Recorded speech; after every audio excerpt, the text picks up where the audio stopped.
ಎಲ್ಲಿಂದ ಖರ್ಚು ಮಾಡ್ತಿದ್ದೀರಾ? ನೀವೇನಾದ್ರೂ ನಿಮ್ಮ ಪಕ್ಷದಿಂದ ಖರ್ಚು ಮಾಡ್ತಿದ್ದೀರಾ? ಸರ್ಕಾರದಿಂದ ಖರ್ಚು ಮಾಡ್ತಿದ್ದೀರಾ? ನೀವು ನಿಜವಾಗ್ಲೂ ಏನಾದ್ರೂ ಸಾಧನೆ ಮಾಡಿದ್ರೆ ನೀವು ಸಮಾವೇಶ ಮಾಡೋ ಅವಶ್ಯಕತೆ ಇರಲಿಲ್ಲ ಮುಖ್ಯಮಂತ್ರಿಗಳೇ.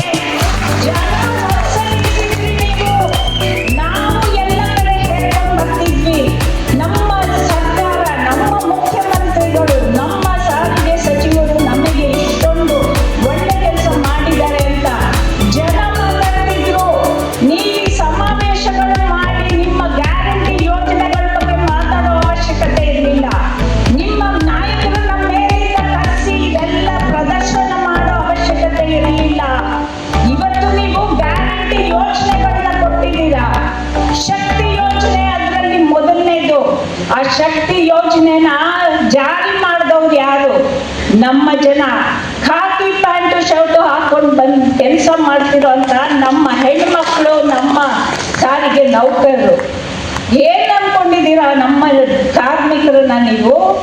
ಇವತ್ತು ಈ ಶಕ್ತಿ ಗ್ಯಾರಂಟಿಗಳು ಅಂತ ಹೇಳಿಕೊಟ್ಟು ನಮ್ಮ ಸಾರಿಗೆ ನೌಕರರ ಬದುಕಿನ ಹಕ್ಕಿನ ಗ್ಯಾರಂಟಿಯನ್ನ ಕಿತ್ಕೊಂಡಿದ್ದೀರಾ ನೀವು. ಈ ಮೊದಲು ನೀವು ನಿಜವಾಗ್ಲೂ ಏನಾದ್ರೂ ನಮ್ಮ ಪರವಾಗಿದ್ರೆ, ಕಾರ್ಮಿಕರ ಪರವಾಗಿದ್ರೆ, ನಮಗೆ ಸಾರಿಗೆ ನೌಕರರಿಗೆ, ಸಾರಿಗೆ ನೌಕರರ ಕುಟುಂಬಗಳಿಗೆ ಘನತೆಯ ಬದುಕಿನ ಹಕ್ಕಿನ ಗ್ಯಾರಂಟಿ ಕೊಡಿ ಅಂತ ಇವತ್ತು ಕೇಳ್ತಾ ಇದ್ದೀವಿ. ಇದು ಸಂವಿಧಾನ ಕೊಟ್ಟಿರುವಂತ ಒಂದು ಗ್ಯಾರಂಟಿ. ನೀವು ಅದನ್ನ ಮರೆತುಬಿಟ್ಟು ಬೇರೆ ಎಲ್ಲವನ್ನೂ ಹೇಳ್ತಾ ಇದ್ದೀರಾ. ಸಂವಿಧಾನದ ಬಗ್ಗೆ ಮಾತಾಡ್ತಾ ಇದ್ದೀರಾ. ಸಂತೋಷ, ನಾವು ಕೂಡ ಸಂವಿಧಾನದ ಬಗ್ಗೆ ಮಾತಾಡ್ತೀವಿ. ಬರೀ ಮಾತಾಡೋದು ಮಾತ್ರ ಅಲ್ಲ, ನಾವು ಸಂವಿಧಾನವನ್ನ ಆಚರಿಸ್ತಾ ಇದ್ದೀವಿ. ನೀವು ಕೂಡ ಸಂವಿಧಾನವನ್ನ ಆಚರಿಸಿ ಅಂತ ಹೇಳಿ ಈ ಮೂಲಕ ನಿಮ್ಮನ್ನ ವಿನಂತಿ ಮಾಡ್ಕೊಳ್ತಾ ಇದ್ದೀವಿ.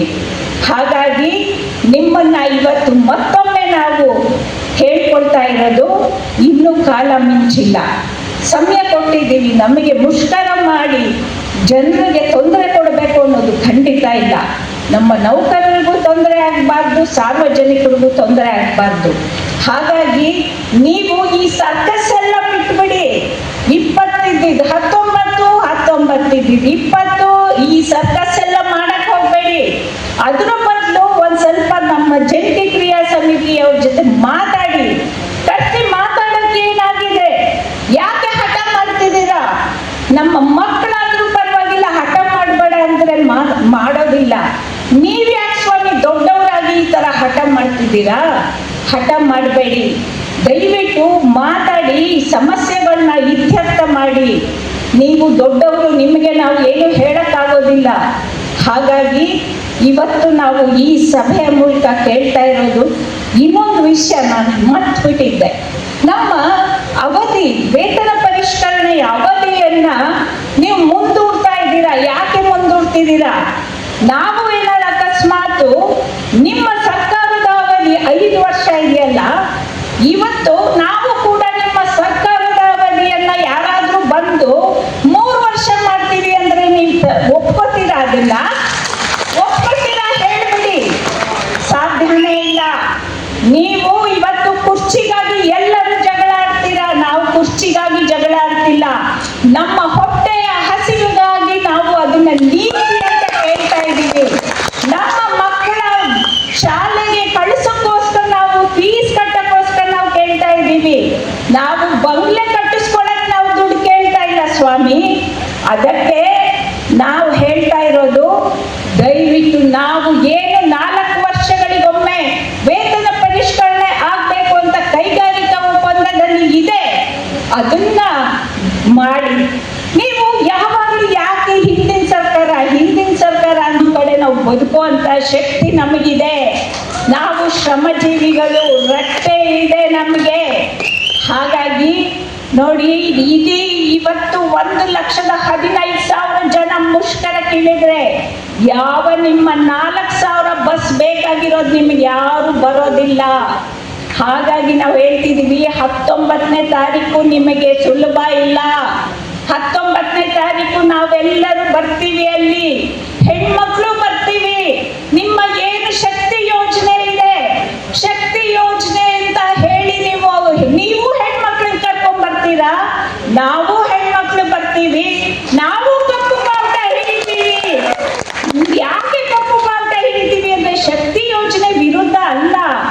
ಆದರೆ ಶಕ್ತಿ ಯೋಜನೆಯಲ್ಲಿ ನೀವು ದುಡಿಸ್ಕೊಂಡು ನಮಗೆ ವೇತನ ಹೆಚ್ಚಳ ಮಾಡದೇ ಇರೋದಕ್ಕೆ, ಸರಿಯಾಗಿ ವೇತನ ಹೆಚ್ಚಳ ಮಾಡದೇ ಇರೋದಕ್ಕೆ, ಮತ್ತೆ ನಾವು ಕೇಳಿದಂತ ಬೇಡಿಕೆಗಳನ್ನ ಇತ್ಯರ್ಥ ಮಾಡದೇ ಇರೋದಕ್ಕೆ ನಾವು ಕಪ್ಪು ಬಾವುಟ ಹಿಡಿತೀವಿ.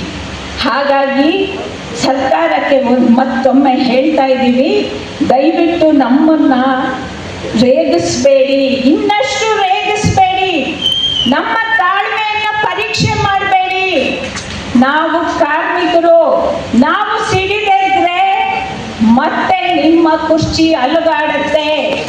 ಹಾಗಾಗಿ ನಾವು ಈ ಸಂದರ್ಭದಲ್ಲಿ ನಾವು ನಮ್ಮ ಕಾರ್ಮಿಕರನ್ನ ಒಂದು ಕೇಳ್ಕೊಳ್ತಾ ಇದ್ದೀನಿ, ಯಾವುದೇ ಅಪಪ್ರಚಾರಕ್ಕೂ ಬಲಿಯಾಗಬೇಡಿ.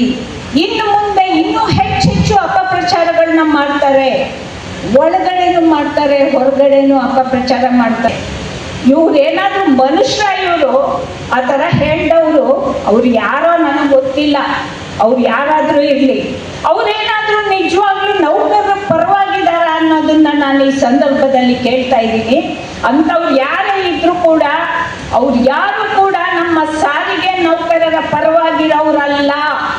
ಅದನ್ನ ನಾವು ಅರ್ಥ ಮಾಡ್ಕೋಬೇಕು. ಅದನ್ನ ನೀವು ಎಲ್ಲ ಕಡೆ ಹೇಳಿ ಅಂತ ಕೇಳಿಕೊಂಡು ನಾವು ಇವತ್ತು ಈ ಒಂದು ನಮ್ಮ ಏನು ಬದುಕಿನ ಹಕ್ಕಿಗಾಗಿ ನಾವು ಇವತ್ತು ಹೋರಾಟ ಮಾಡ್ತಿದ್ದೀವಿ. ಈ ಮುಷ್ಕರವನ್ನ ಎಷ್ಟು